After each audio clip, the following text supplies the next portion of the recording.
apakah kita yang selalu salah dan bangga dengan dosa-dosa, atau alam mulai enggan bersahabat dengan kita? Coba kita bertanya pada rumput yang bergoyang.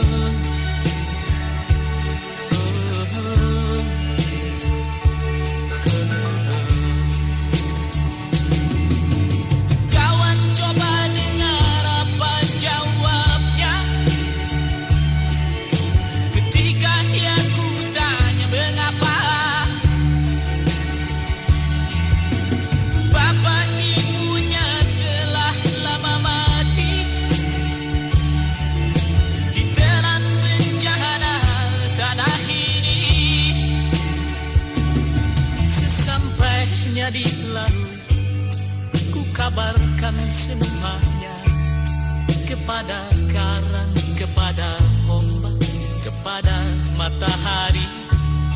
Tetapi semua diam, tetapi semua bisu. Tinggal aku sendiri terpaku menatap langit.